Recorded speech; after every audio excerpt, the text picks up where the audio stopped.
And it is Friday here on Good Things. So we got Tanya, our in-house movie critic, in the studio with us. All right, Miss Tanya, it's Friday. Yes, finally Friday. Yeah. So my daughter has asked to go see the Minions. We haven't done it yet. Yeah. But it's on our list of things to do. We did finally see the Doctor Strange because you can now stream it. I would say I wouldn't watch it late at night and in the dark. Yeah. But it isn't terrible, and it does leave you wondering what's next for him and his character. But there was a lot in that movie. Yeah, so much. It's like we're getting to the point now where I'm like having to go back and refresh my memory on everything because there's so many characters and there's so many crossovers that it's kind of getting hard to keep up. Which kind of falls into this week, which you have your Marvel release. Yeah, we've got our big Thor Love and Thunder, which it seems like it's been forever since, they started doing previews. So it's very exciting that it's out. I saw it last night with my whole family. I will go ahead and tell y'all it is PG-13 for a reason. I don't think I would take my younger kids to this one. If you saw Thor Ragnarok, it's that same funny, humorous kind of movie, which I enjoyed. I think I laughed straight for the first hour. I mean, it's just a lot of fun. And Chris Hemsworth has really figured out how to be a great comedian. I mean, he really pokes fun at himself, which is really, or Thor, which is really fun to watch. But, you've got Guardians of the Galaxy. They're in here because Thor's hanging with them when the movie starts. And, they're a little rough around the edges, so you've got a little language in it. There's a lot of same-sex relationships. Nothing, they don't show anything. They just talk a lot about it. So, some things that I probably would encourage you not to take your younger kids. My youngest is 13, and we had some conversations last night when we got home, so that's just, up to you, your family, what you think. But that being said, I loved Thor Ragnarok. A lot of people didn't, but I love the comedic aspect of Thor, and so this delivers more of the same. So there's just so much going on in this one. We pick up, when we left Thor, he had taken off with the Guardians. He's searching. He's trying to find peace, and so we see something happen in his life that kind of forces him to go back out on his own and search for that peace.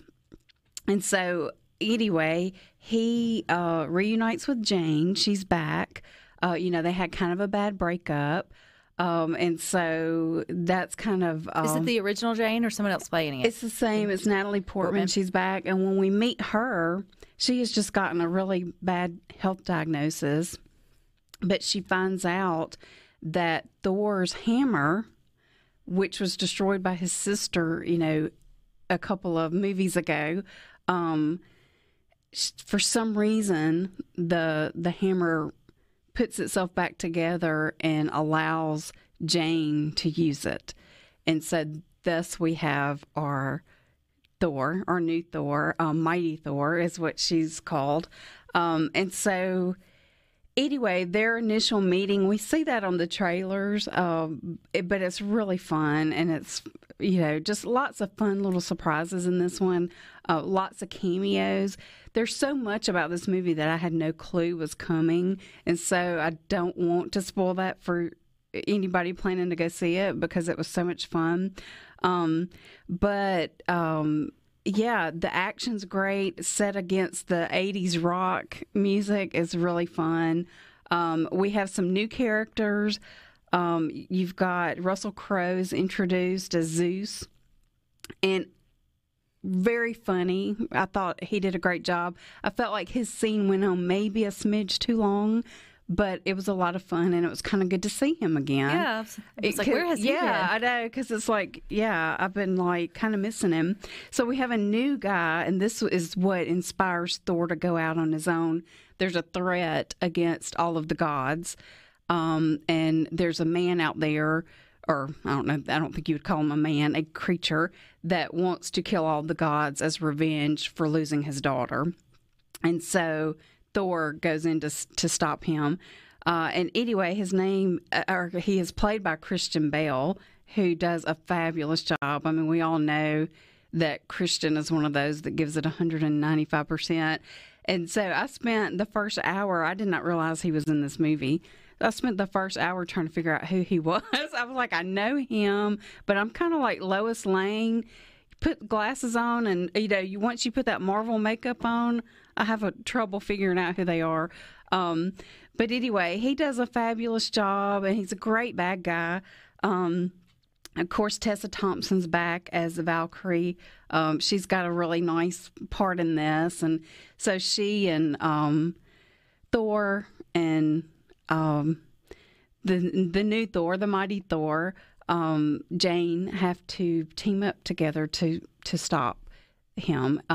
What he's done is he's gone to the new Asgard, kidnapped all their children, and so they have to rescue them to restore everything. Does it leave you with an open door? It does, and you do have your mid-credit scene. There were a lot of young guys in the movie that I went to, and they were losing their minds during the scene, and I was like, once again, it's like put makeup on somebody and I don't know who I'm looking at. And so I had to look it up after I got home, and I don't want to spoil it, but it's an actor that demographic loves right now. And anyway, it's a little taste of maybe the future of the Marvel Universe, maybe a new character that we might see in future movies. And then there's the post-credit scene that is, I was so excited. One of my favorite all-time characters is there.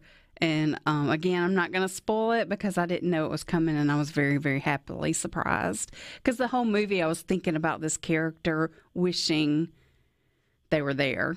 And so I got that in the end. You know how to leave us hanging. Yeah.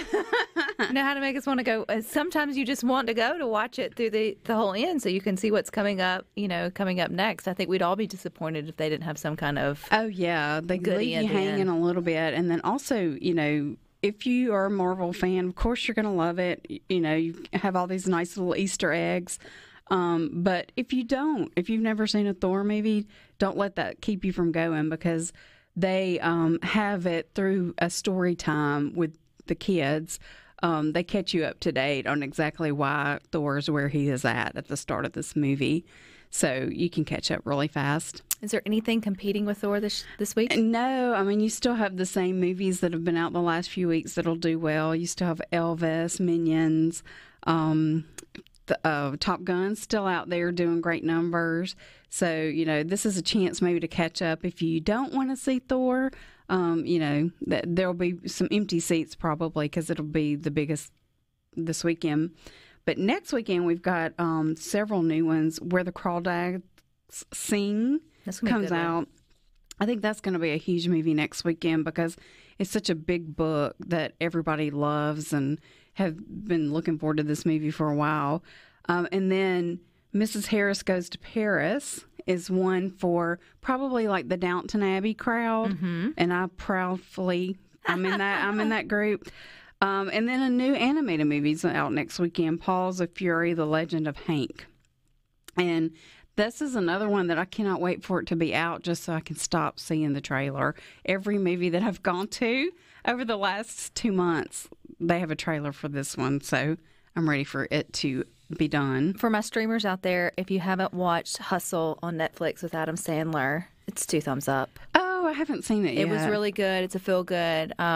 Watched it. There's a few language moments, but they don't overuse it, right, or anything like that. And there's no sexual content or anything that way. So our 10-year-old watched it, and it's a feel good. It's Adam Sandler, I think, at some of his best. And so it's about a basketball or whatever. But if you're into that and you're looking for something family fun to stream, I mean, I wouldn't say family fun, but it means family. I wouldn't say friendly, but I mean, it's like a good, it's a good movie. Like we thoroughly enjoyed it. I was taken back by it for sure. I started Spiderhead, right, and that's got the dude, and then I just couldn't. And then I looked it up and didn't have good reviews, so I was like, I'm just not gonna. I tried 10 minutes of it and I didn't get it, and so Yeah. I bailed for Hustle. Well, the good thing is there's so much out there now that you really can go for quality, and not everybody likes the same thing. So That is very true. Yeah. That is very true. But I was sad because I liked him in Top Gun. He was a rooster. yeah, I can't think of his name. You're better with the names than I am. Miles Teller. Him. Yeah. All righty, Tanya. Well, thank you for your reviews. We'll see what comes up next week. All right. All right, stick with us. We got more for you up next.